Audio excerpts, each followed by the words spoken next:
Et je dis à Emmanuel Macron, votre hégémonie en Afrique et dans les territoires d'outre-mer touche à sa fin, vos jours sont comptés. Nous sommes à une période de l'histoire précise où le Nord global est en train de perdre profondément son influence. Parce que le Nord global a vécu dans une sorte d'autisme géopolitique, en croyant qu'ils étaient les seuls capables de pouvoir donner une direction au reste de l'humanité. Mais le Nord global avait oublié que le Sud global lui-même était en train de s'organiser et que la globalisation de l'information permettait aux populations du Sud global et en particulier aux populations noires de ce Sud global de pouvoir s'interconnecter, de pouvoir échanger, de pouvoir se rapprocher, de telle sorte qu'il n'y avait plus les frontières artificielles de la conférence de Berlin qui éloignaient le Bénin du Burkina Faso, du Cameroun, du Sénégal, de la Côte d'Ivoire ou des autres contrées. Mais cette fois-ci, il y avait une nouvelle génération qui transcendait ces différences et qui était capable de bouger ensemble pour aller dans une seule et même direction. C'est dans ce processus-là que nous avons été capables de nous organiser sur le terrain, sur les réseaux sociaux et dans les masses médias pour bousculer l'oligarchie française sur le continent africain et dans la diaspora. De telle sorte que cette même oligarchie française, dans un rapport qui est sorti il y a quelques semaines de cela, le rapport de l'école de guerre économique, a déclaré que le combat panafricaniste que nous menons est le combat qui cause la montée de ce qu'ils appellent le sentiment anti-français. Ce n'est pas un sentiment anti-français, c'est un sentiment anticolonialiste français, un sentiment anti-arrogance française. Et cette exaspération que nous ressentons face à cette arrogance française est une exaspération que ressentent beaucoup de nations dans le monde. Je sais précisément, et c'est pour cette raison que je suis venu et que j'ai accepté l'invitation, soyons clairs, ne tournons pas autour du pot, je sais précisément que les autorités azéries sont agacées par cette arrogance et ce paternalisme français.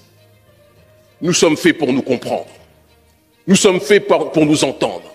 Parce que ce que vous découvrez à travers l'arrogance française, nous vivons cette arrogance et ce colonialisme depuis 5 siècles.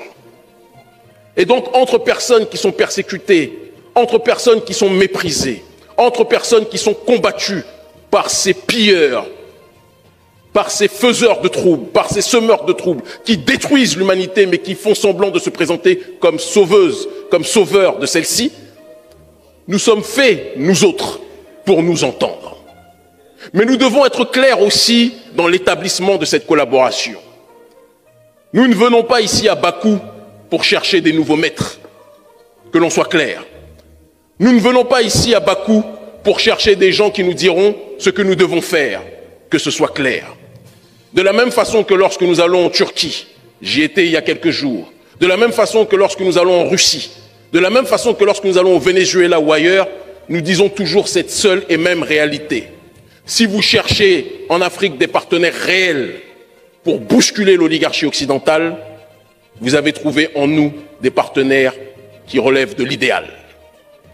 Parce que, même sans soutien, depuis des années et des années, nous menions ce combat contre ce néocolonialisme sous la forme du néocolonialisme économique à travers la lutte contre le franc CFA, sous la forme du néocolonialisme militaire à travers la lutte contre les bases militaires, sous la forme du néocolonialisme structurel à travers la cooptation de dirigeants africains par l'oligarchie française. Nous menions ce combat à l'époque où aucun pays ne s'intéressait à notre lutte.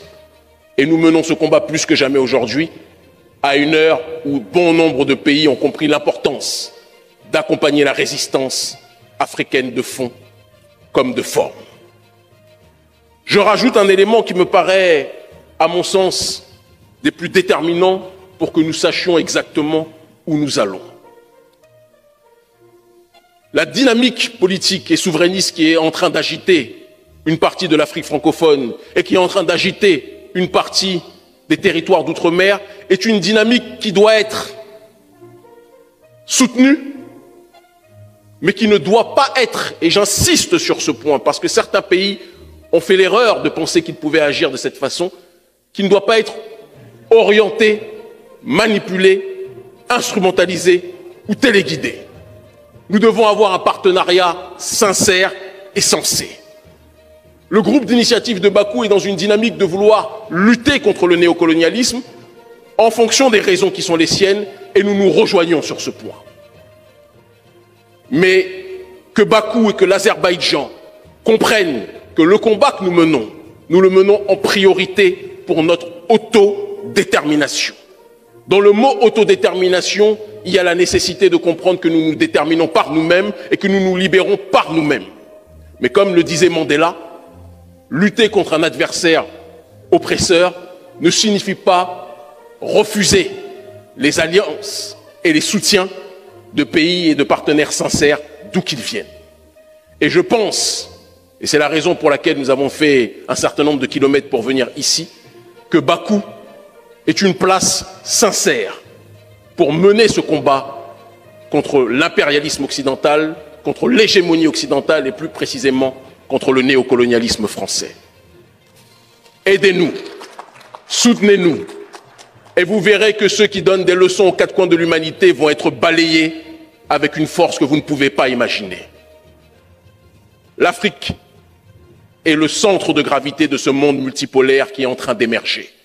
Et vous pouvez être des partenaires privilégiés si vous savez nous accompagner, si vous savez nous soutenir avec sincérité, avec stratégie et avec intelligence.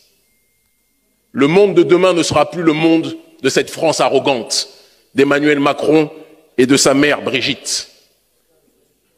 Non, le monde de demain sera le monde des peuples fiers, des peuples enracinés, des peuples qui défendent leur identité, des peuples qui refusent l'hégémonie d'une sphère au détriment du reste de l'humanité. Ce sera le siècle des peuples qui ont décidé de se parler avec vérité, avec fraternité, mais qui ont décidé de ne pas se mentir sur leurs intérêts respectifs et parfois partagés. L'Afrique libre ou la mort, nous vaincrons. Les panafricanistes, et je vais parler au nom de notre organisation internationale Urgence panafricaniste, structure qui a initié, fondé et forgé avec d'autres structures le Front anti-CFA en 2017, qui a organisé les mobilisations au péril de nos libertés individuelles, parfois au prix de la prison, parfois au prix de l'expulsion, parfois au prix des menaces de certains de nos frères africains. L'ONG Urgence panafricaniste a enclenché un processus de résistance au sein des masses en Afrique francophone et dans la diaspora, dans les territoires d'outre-mer. Et cette ONG que je préside a compris la nécessité d'être présente à chaque endroit où le colonialisme était critiqué. Que ce soit pour des raisons sincères ou que ce soit pour des raisons, dirons-nous, opportunes. Toujours est-il que toute personne et toute nation qui a décidé de s'opposer au néocolonialisme nous a trouvés, nous trouve et nous trouvera comme partenaires.